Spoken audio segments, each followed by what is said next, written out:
تو یہ امریکہ میں تو مہنگائی ہے، امریکہ میں لیکن پاکستان والے بھی تیار ہو جائیں جناب. کیا خبر ہے شیرین آپ کے پاس؟ خبر یہی ہے کہ جی عوام مہنگائی کے لیے کہ نئے طوفان کے لیے تیار ہو جائیں. کہ مہنگائی کا طوفان تو پہلے ہی ایگزسٹ کر رہا ہے ہمارے پاس، اور وہ شدید ہو جائے گا، شدید ہو جائے گا انفارچونیٹلی، کیونکہ IMF نے پاکستان پر 11 نئی کڑی شرائط عائد کر دی ہیں.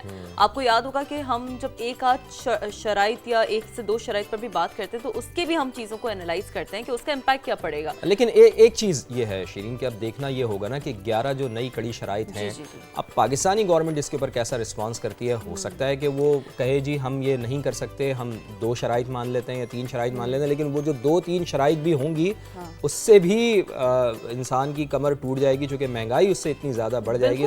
ڈیفینیٹلی 11 تو وہ تو ایک IMF نے آپ کو بتا دیا ہے کہ جی آپ یہ ہماری چیزیں ہیں، یہ ہماری شرائط ہیں، ان کے بعد ہم کتنا بہتر نیگوشیٹ کر سکتے ہیں، کس پر عمل کر سکتے ہیں، کس پر ہم ڈو مور پہ حامی بھر سکتے ہیں، کس پر نہیں بھر سکتے حامی. یہ بڑا دیکھنے والی چیز ہے. لیکن ایک بات تو ہے کہ جی نئے بجٹ میں عوام پر 430 ارب روپے کے ٹیکس لگانے کا منصوبہ ہے. اب یہ کوئی آسان فگر تو نہیں ہے، فواد کوئی آسان سٹیٹس تو نہیں ہے.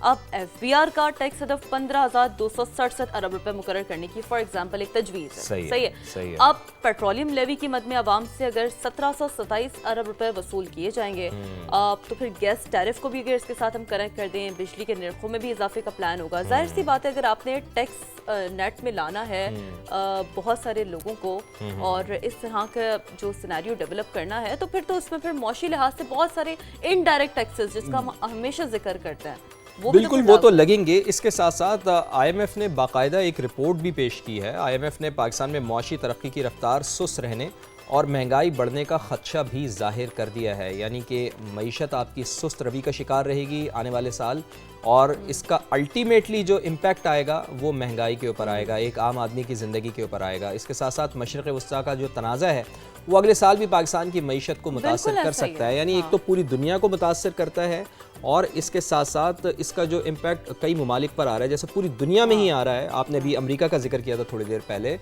ہم یہ دیکھ رہے ہیں کہ امریکہ سے لے کر یہاں چائنا تک، چائنا سے لے کے پورا مشرق وسطیٰ، پھر آگے یورپ، سبھی متاثر ہو رہے ہیں. تو اس کا امپیکٹ پاکستان کے اوپر بھی آئے گا. یعنی تو یہ کہہ سکتے ہیں کہ جو اگلا سال بھی ہے، یعنی مالیاتی سال ہے، وہ بھی بہت زیادہ مشکل ہوگا اور بہت زیادہ چیلنجنگ ہوگا. اسی وجہ سے کل ہم نے یہ دیکھا ہے کہ تیاری کے لیے وزیر خزانہ پیچھے ہو گئے ہیں اور اسحاق ڈار صاحب آگے ہو گئے ہیں. تو اب دیکھنا یہ ہے کہ حکومت ان چیلنجز سے کیسے نبرد آزما ہوتی ہے.